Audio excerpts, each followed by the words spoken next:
There was a time when one guy sprinkling salt could break the internet. He didn't talk much, just sliced steaks, wore sunglasses indoors, and made millions doing it. That guy? Salt Bae. And while the gold steaks and viral fame made him a superstar, it didn't last. Today, his restaurants are shutting down, his name is tied to lawsuits and scandals, and the internet has turned on him. What happened? How do you go from global icon to global embarrassment? Let's break down the rise and brutal fall of Salt Bae, one cringe moment at a time. Salt Bae wasn't invited to the 2025 Champions League final, but that didn't stop him. He showed up anyway, suited and booted like he was about to walk a fashion runway, and tried to sneak into the event. He wasn't just ignored, he was ejected by security. Even online fans celebrated his removal like it was a game-winning goal. Salt Bae tried to play it off, sticking around, signing random autographs, pretending he belonged. "I wasn't kicked out," he claimed online. "I was just passing by." Really? In a full tuxedo and sunglasses at night? What were you passing by? A rooftop fashion show? No one bought it. The internet instantly roasted him.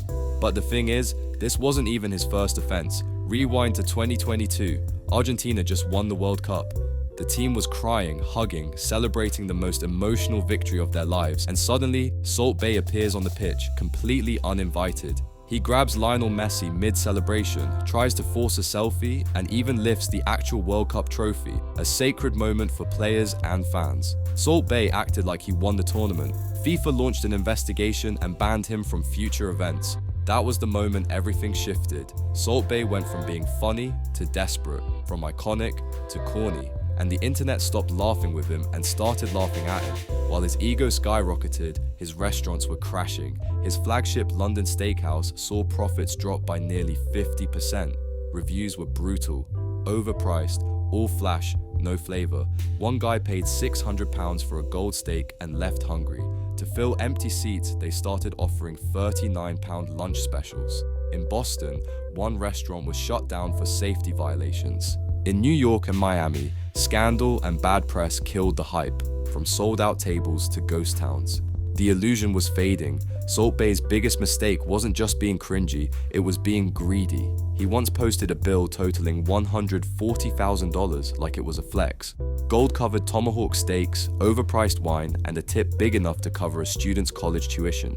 The food, middle, the gold leaf, tasteless. Literally. You can buy edible gold on Amazon for $10. Salt Bae's luxury was just shiny nonsense sold to clout-chasing influencers. Eventually, even rich people got tired of being scammed. The sparkle wore off. Behind the scenes, even worse. Multiple former employees accused Salt Bae of stealing tips, running his restaurants like a dictatorship, and firing staff who spoke up. One lawsuit claimed he skimmed 3% of servers' tips and retaliated when questioned. In Istanbul, a fire show went horribly wrong. Flames erupted. 4 customers were literally set on fire. A Russian model suffered third-degree burns over 35% of her body. What did Salt Bae's team do?